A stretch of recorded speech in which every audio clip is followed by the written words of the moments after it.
So you're going? Going. Okay, so see this puppy is putting his teeth on me. There's several things you can do. A lot of times I'll roll these lips to the inside.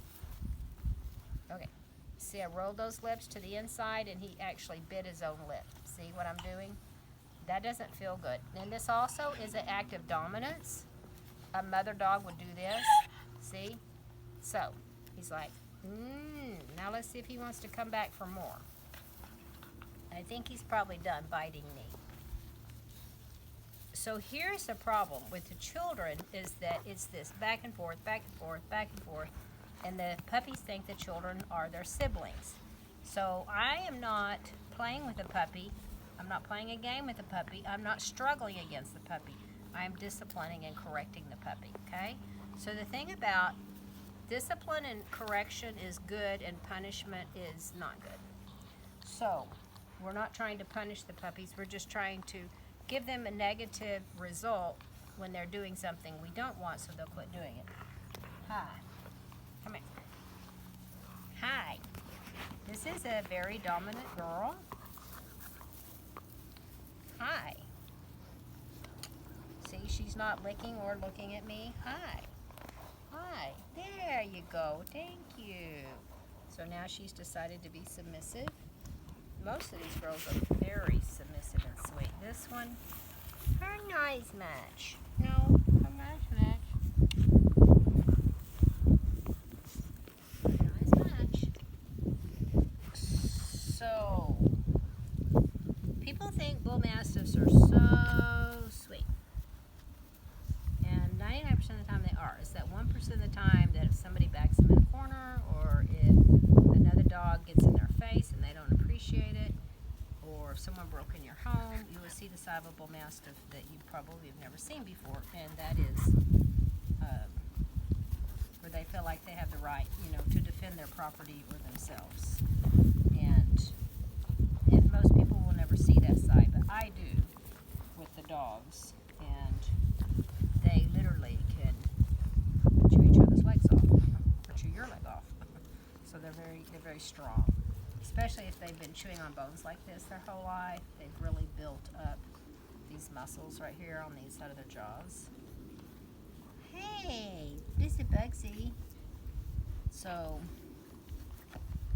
I had a breeder friend that did Dog de Bordeaux, which is the French Mastiff. And one day, this guy was scooping the pins. And he owned these dogs, right? I don't know why he got ugly with some of the girls and he was hitting them with the pooper scooper. And the boy dog walked over, and I owned this dog. After this happened, I actually owned this dog. And he just took hold of his arm and he bit down and he broke it in 2 pieces. So these dogs, though you don't see it, they're incredibly strong, especially if they chewed their whole life. And they don't do well being sent out for training. You should train them yourself. They do not do good with reward-only training. So if a dog was biting me, I would not give it a cookie. I would thump it on the nose and tell it to quit.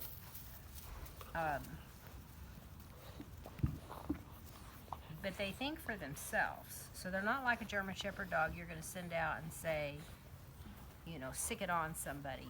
You can't do that with a bull mastiff. They think for themselves. The only reason that they would get after someone is if they felt that was necessary, not because you told them to.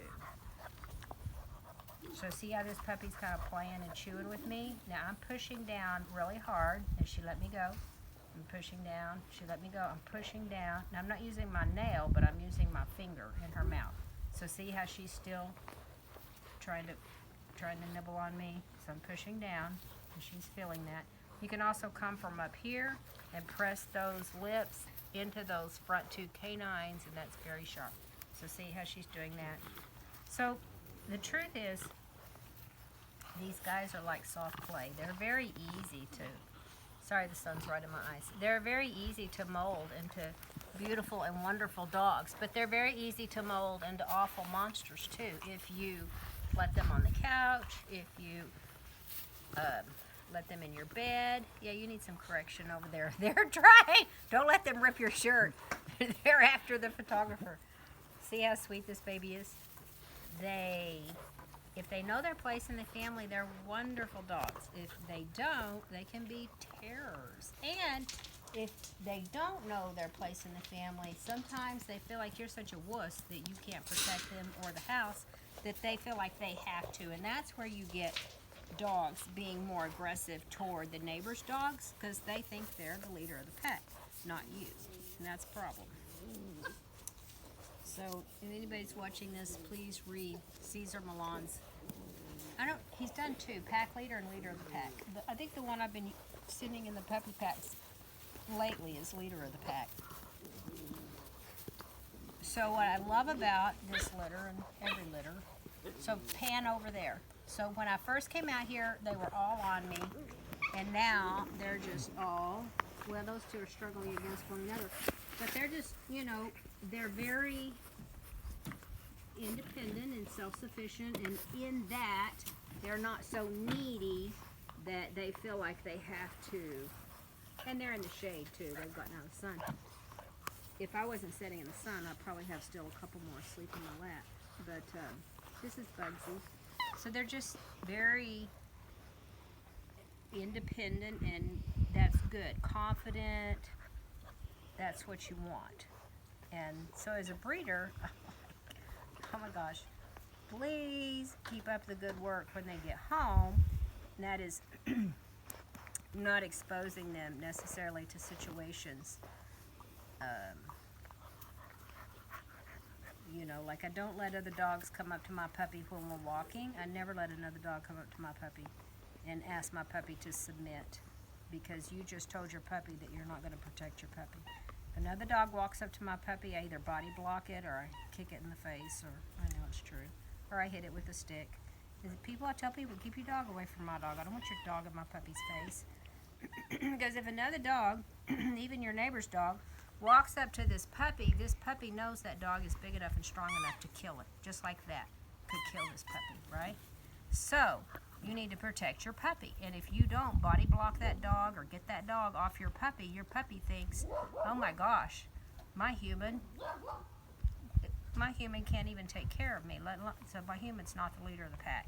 And in a male, sometimes you can have males at 6 to 8 months old be a little aggressive toward other dogs because they have felt intimidated by other dogs when they were young. So I just don't let other dogs intimidate my puppies. If I'm walking in a puppy place, I usually have a small, short horse quirt, and people inevitably say this, oh, my dog's friendly. I'm like, great, keep your friendly dog off my dog. If I wanted your dog off here on top of my dog, I would invite him. I did not. So we just don't let another dog, I don't even let another dog in the house. Although eventually every dog in the house will be part of the pack.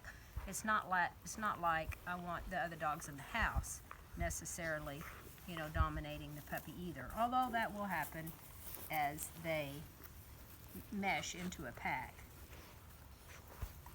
But if you let an older dog continually whip a puppy, when the puppy's an adult, you'd have to have an English Mastiff or a Great Dane or something like that would be big enough and strong enough to beat a Bull Mastiff. They would have to outweigh them and be bigger than them. Ow!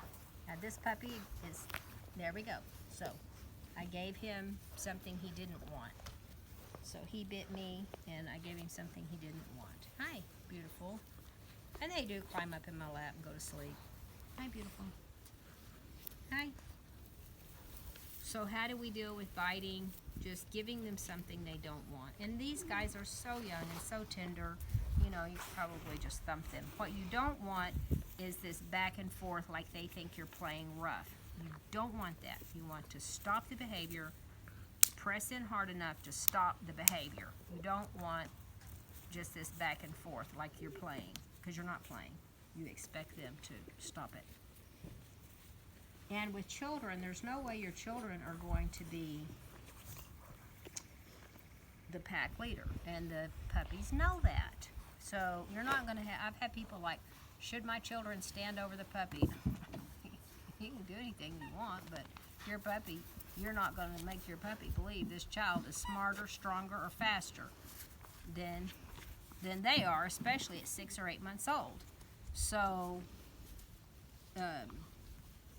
that's not, anyway, that's not possible. So what we do with the children is we just ask that you protect the puppy from the children, and actually really limit the interaction between the children and the puppy. And then as an adult, the puppy as an adult will protect the children as part of the pack. But you never want the puppy pushing against the children. And you need to protect your puppy because, trust me, children can be rough.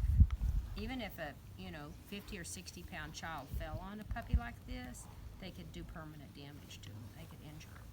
So we don't want the children carrying the puppies, or this puppy's over 15 pounds. This puppy's probably about 17 pounds. This is going to be a big dog.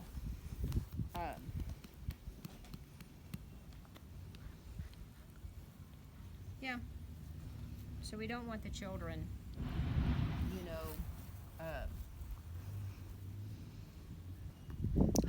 that's my building. Is that your building? Yay! You can pan around and show everybody.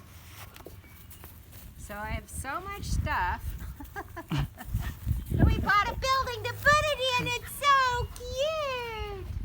Yay! We gotta clean all my stuff out of the upstairs so we can finish our upstairs. We got too much puppy stuff. We got puppy crates and puppy shipping things.